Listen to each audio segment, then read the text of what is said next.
Exode chapitre 26.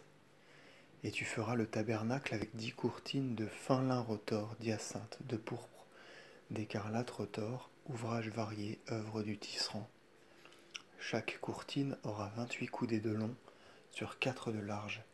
De même mesure seront toutes les courtines. 5 courtines seront ajustées, l'une tenant à l'autre, et les 5 autres courtines seront attachées l'une à l'autre. Tu feras des attaches d'hyacinthe sur la lisière de l'une des courtines, pour la nouer à la suivante.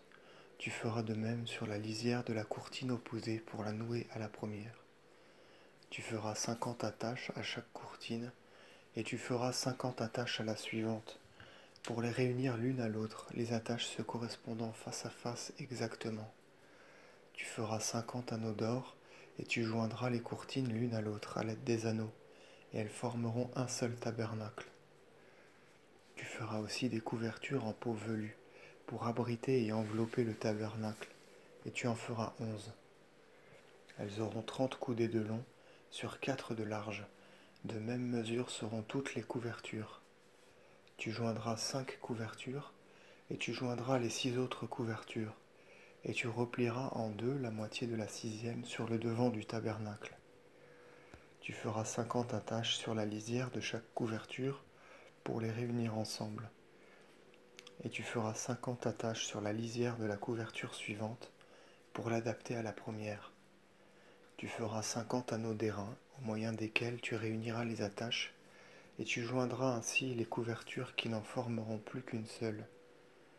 Et tu fixeras par le bas et par les deux extrémités l'excédent de longueur des couvertures du tabernacle.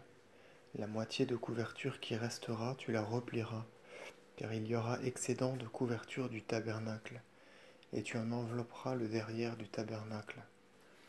Tu replieras l'excédent de longueur des couvertures du tabernacle, une coudée d'un côté et une coudée de l'autre, de telle sorte qu'il soit couvert. Tu feras pour le tabernacle une toiture double, le dessous en toison de bélier teinte en rouge, et par-dessus une couverture de peau de bélier teinte en bleu. Et tu feras les colonnes du tabernacle en bois incorruptible. Chaque colonne aura 10 coudées de haut, sur une coudée et demie d'épaisseur. Il y aura à chaque colonne 2 jointures correspondant l'une à l'autre, et il y en aura à toutes les colonnes du tabernacle. Il y aura 20 colonnes du côté du nord. Puis, tu feras 40 bases d'argent pour les 20 colonnes. Une colonne aura une base pour chacune de ses extrémités. Une autre colonne une base pour chacune de ses extrémités. Et le second côté, celui du midi, aura 20 colonnes. Elles auront 40 ornements d'argent. Une colonne aura un ornement pour chacune de ses extrémités. Une autre colonne un ornement pour chacune de ses extrémités. Et derrière le tabernacle, du côté de la mer, à l'occident, il y aura 6 colonnes. Tu feras aussi 2 colonnes sur les angles du tabernacle derrière le tabernacle. Elles seront semblables par la base et semblables par les chapiteaux qui seront réunis. Ainsi tu feras pour les 2 angles qui seront semblables. Il y aura 8 colonnes et 16 bases d'argent, à chaque colonne une base, pour chacune de ses extrémités, et à une autre colonne une base pour chacune de ses extrémités.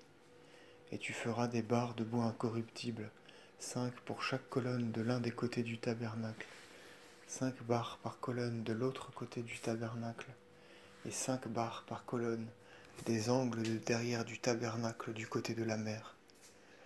La barre du milieu entre 2 colonnes ira de l'une à l'autre. Tu revêtiras d'or fin toutes les colonnes, et tu feras en or les anneaux dans lesquels tu engageras les barres, et tu revêtiras les barres d'or pur. Tu dresseras ainsi le tabernacle selon le modèle qui t'en a été montré sur la montagne. Tu feras aussi un voile d'hyacinthe, de pourpre, d'écarlate filé et de lin filé, et il sera tissu, œuvre variée, et tu le placeras sur 4 colonnes incorruptibles, revêtues d'or pur qui auront des chapiteaux d'or et 4 bases d'argent. Tu poseras le voile sur les colonnes, et tu introduiras à l'intérieur du voile l'arche du témoignage, et le voile séparera pour vous le saint du saint des saints. Avec ce voile, tu cacheras l'arche du témoignage dans le saint des saints. Et tu placeras la table devant le voile, et le chandelier vis-à-vis la table du côté du tabernacle qui regardera le midi, et la table sera au nord. Tu feras en outre à la porte du tabernacle un voile d'hyacinthe, de pourpre, d'écarlate filé et de lin filé, œuvre du brodeur. Et tu feras pour le voile 5 colonnes que tu revêtiras d'or pur, et leurs chapiteaux seront d'or, et les 5 bases seront d'airain jeté en fonte.